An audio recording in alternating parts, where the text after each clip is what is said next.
Doktor Pučnik, kako bo šlo naprej z Jugoslavijo? Ste jo že neke ocene dali? Jugoslavija ni več. Gre za Slovenijo.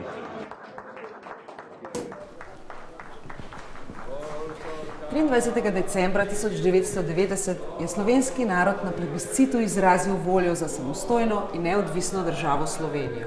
A pot do osamosvojitve in razdružitve je bila težavna in tvegana in je vse bolj postajala beg iz kaosa razpadajoče Jugoslavije. Slovenska vlada, ki jo je vodila koalicija Demos, je imela samo 6 mesecev časa za izpeljavo tega procesa.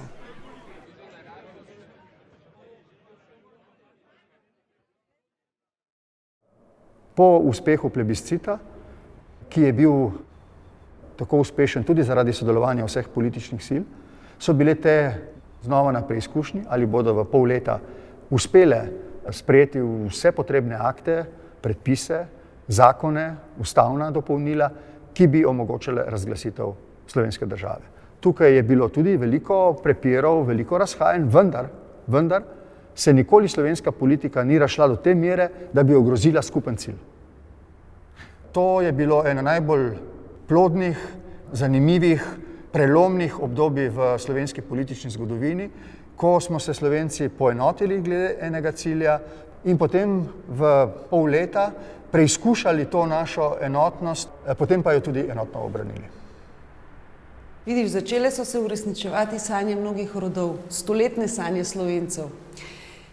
Kako pa ti z današnje perspektive gledaš na to, da se za domovino lahko tudi umre, izgubi premoženje ali mora v izgnanstvo?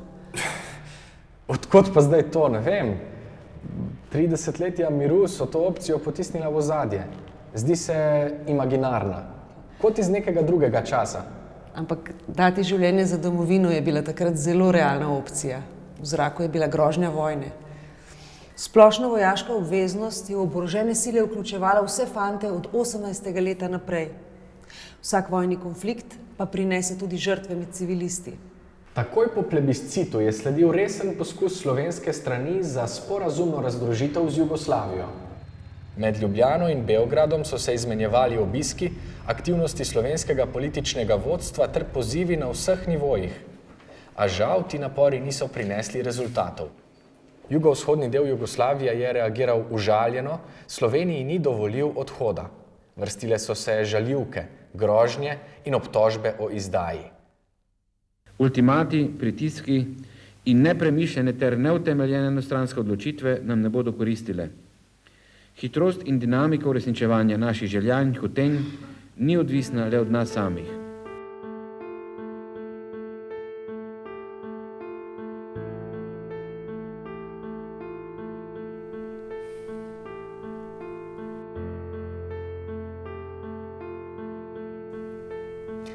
Jugoslavija je bila tik pred bankrotom, razraščala se je hiperinflacija.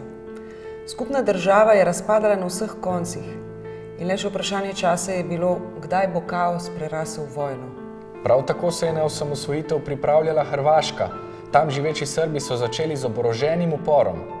V Beogradu je Jugoslovanska ljudska armada s tanki zatrla demonstracije, nemirno je bilo na Kosovu.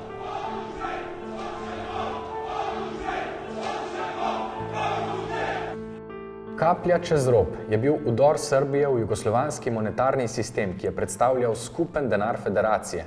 Slovenijo je prisilil na izstop iz pravnega reda Jugoslavije in v oblikovanje samostojnega proračuna. Srbija in armadni vrh sta pritiskala na kolektivno jugoslovansko predsedstvo, da se uvede izredno stanje in s tem silo zatre osamosvojitvene procese.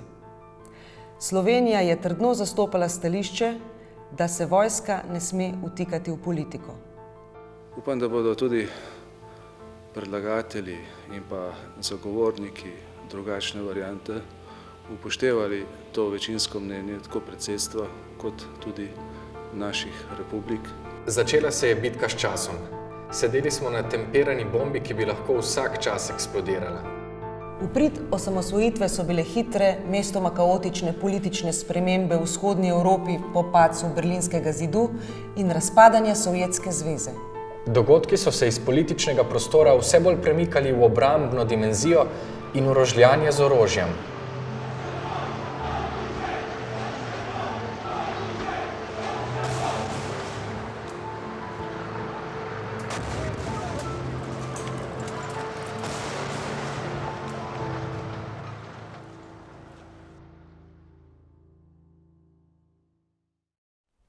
Obramba Slovenije je temeljila na policiji, ki se je takrat imenovala milica, in teritorialni obrambi, ki je postala temelj nastajajoče slovenske vojske. Teritorialna obramba ni prevara, je realna organizacija, pripravljena in sposobna preprečevati zunanje pritiske in odvračati posege, če bi bilo treba, pa tudi braniti Republiko Slovenijo in Jugoslavijo. Če pa bi bilo potrebno, bo Republika Slovenija še bolj odločno pokazala, da ne dovoli nobenih groženj in pritiskov od kogarkoli. Obrambne priprave so potekale večinoma v tajnosti in v napetih odnosih z jugoslovansko armado, ki je bila stacionirana v vojašnicah širom Slovenije. Smo na strehi Doma obrambne vzgoje v Mariboru, v Pekrah točneje, kjer je zdaj učni center Slovenske vojske. Danes je prišlo tukaj dopoldne do precejšnjih zapletov. Dom so obkolile enote Jugoslovanske ljudske armade in ravnokar so prišle nove oklepne enote Jugoslovanske ljudske armade, ki so obkolile ves ta dom in tukaj potekajo pogajanja. Meni je rečeno, da ni zdaj, da jih pripeljate sem, da izvršimo prepoznavanje. Te pa uradite to, a pol zaostalo se zmenite. 24. maja 1991 je v Mariboru pod kolesje oklepnika Jugoslovanske armade končala tudi prva žrtev za samostojno Slovenijo. Jugoslovansko vodstvo se je čedalje ostreje upiralo osamosvojitvi. Grozilo je z vojaško intervencijo.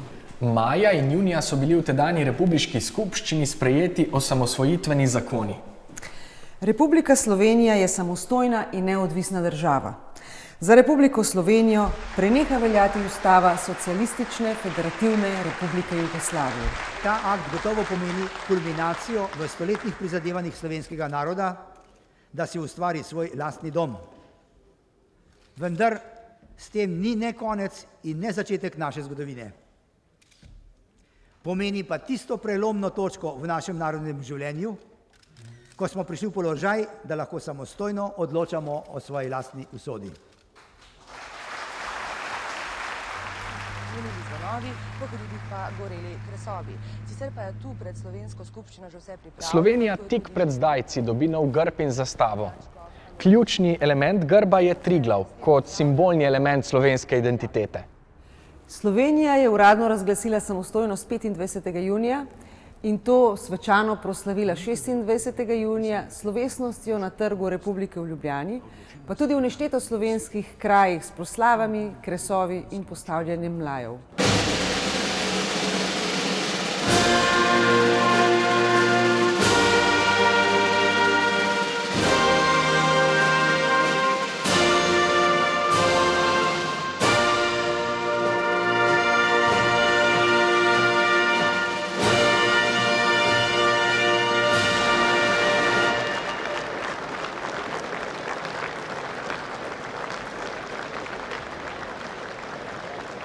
Gospod predsednik, četa teritorialne obrambe je postrojena v čast Republike Slovenije kot samostojne države in pripravljena za vaš pregled.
Razglasitvi samostojnosti je sledila takojšnja vojaška intervencija Jugoslovanske ljudske armade, ki se je razvila v vojno za obrambo samostojnosti Slovenije.